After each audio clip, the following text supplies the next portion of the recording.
It wasn't always like this. Somehow, along the way, we lost ourselves. We became the people we swore we'd never be. Even though it hurts to remember, this day will always be a common reminder of what we really hope for in the future. Unity, harmony, prosperity.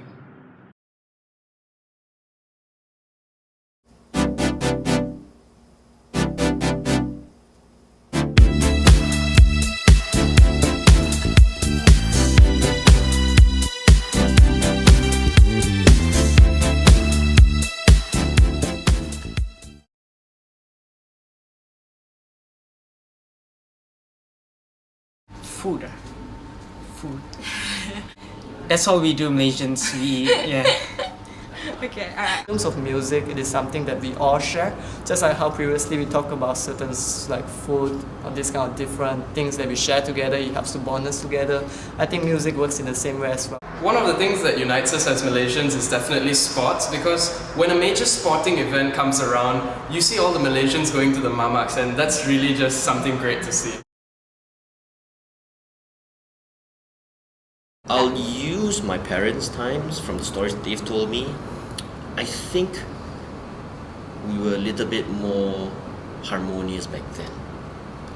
We were really able to mix around better, didn't look at race as an issue, everybody were friends. My friends themselves come from very different backgrounds and they're all like different races themselves. So I think the fact that I will have friends and people from various backgrounds surrounding my kids would directly convey the message that, look, you know, everybody is at the end of the day the same. Although we may look different, we may have different practices. At the end of the day, we're all still one. Yeah.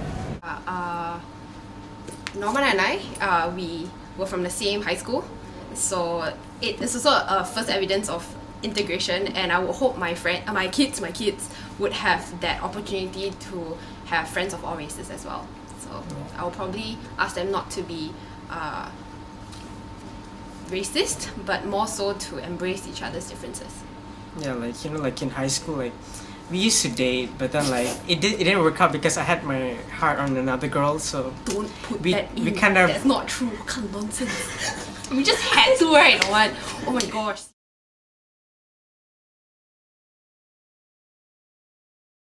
Well, I don't think there is a logic underlying logic to all of this. You see, there's no logic to it. It's basically an ingrained. By ingrained, I mean racism is a socialized response to diversity. You see, in the sense that it doesn't exist in nature. We're not born racist. Children are not born racist. You know, a child doesn't come out and say, "I opt to be racist." Basically, it's through socialization. That's the main reason. Well, I would say yes, in a very simple way. It creates distrust and it creates stress in relationships, whether it's at work, whether it's even among families sometimes, if there's intermarriages. And sometimes if we don't work through this, it can also create suspicion. You begin to think, you know, are my Malay friends actually thinking that in their hearts? Or are my Chinese friends thinking that of me? And that actually distracts us from the time that we could be doing something, you know, innovative and productive. When our time is fixated on these things, I would say it impacts on our progress as a nation. The key word you're using is paranoia. That's what it is. It's paranoia, and it's whipped up by people, and then it becomes a hegemonic idea, and then the media picks up on it, and the social media disseminates it, and the paranoia gets more and more profound. And then we actually start believing in it. You have 50 over races, ethnic groups living in this country, although the media only thinks there are 3, Malay, Indians and Chinese, which is nonsense. Okay. But the 3 main power brokers, and on the periphery you have the Kadazan and the Iban in Sabah and Sarawak, are the ones who are basically at odds with each other now.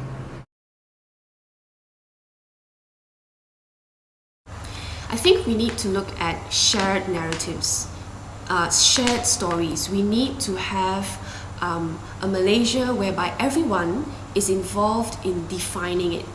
This may involve a lot of hard talks among the different ethnic groups, hard talks, but we need to work things out. We cannot push things under the carpet, and everybody needs to come out together. So if you're not an activist, if you're not in the public space, you can do it with, in school, in your universities, even at work. Be open, be sensitive, and just love your neighbor.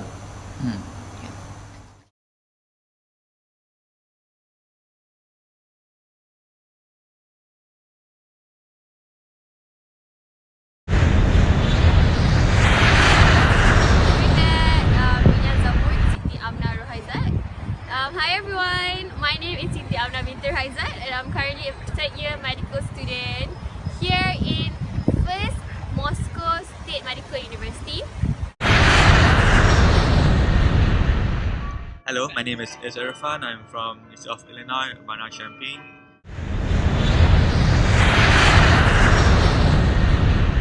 Hello! So, I'm Nadine and I'm going to show you, this is where I live. I live in Amiens, France.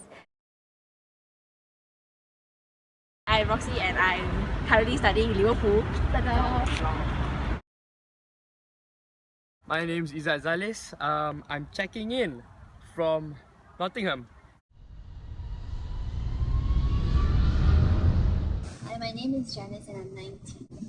I'm currently studying in Taiwan.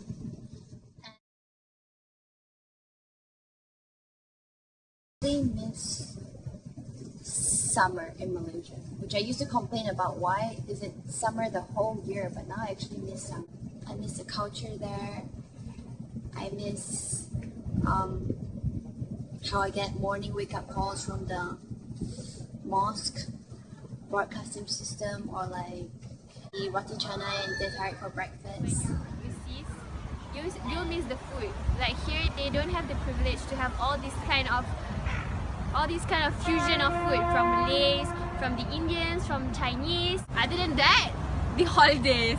Even the Tuanku's birthday, we get a day off, go have fun with the family, and even there'll be sales all. I guess living overseas has given you a different perspective about Malaysia. There are tons and tons and tons of things that I had in Malaysia that I wish were here. Just to cut the long story short, we tend to appreciate the things that we took for granted in Malaysia. What I miss about Malaysia is that the food. Because in Malaysia there's different races and there's different kinds of food. And then I miss the mamak also lah. 24 hours mamak. Here you can't even find a 24 hours mamak here, and you can't even eat your supper. And you can enjoy with your friends. All you can do is just sit down, relax in the room and hibernate. And Haja Azam, I'm doing this for you. Because that's what I miss most. Just joking. What I miss most about Malaysia is the food. But I guess things are more than just food. That's the first thing that comes to mind. Here, once you're abroad, you understand that actually we're not really that different. We care about each other and we tend to stick together. So I would definitely say right about now, even if I've only been here for a couple of months, I am definitely Malaysian. I miss everything about my country. That is a really hard question. I miss everything. But the thing that I miss the most about Malaysia is the culture, the diversity that we have. We have Chinese, Indians, and Malays, and we celebrate Raya, Deepavali, and Happy New Year. And I could celebrate that even though I'm a Malay, and I'm so happy with it. And here, I can't celebrate so much. I don't have my family here and my friends. I'm like the only Malaysian in my town, so it's really difficult to celebrate, and I really miss that. Humans are wired in such a way that we tend to only appreciate something when it's gone. No matter where we are, we'll always be Malaysians at heart. This is our home. Nandri! 谢谢! Terima kasih!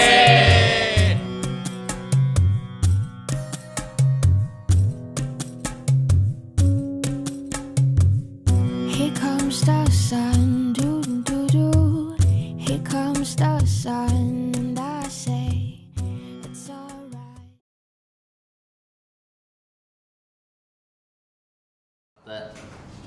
Do you identify yourself as a Malaysian first or Chinese first? Singaporean.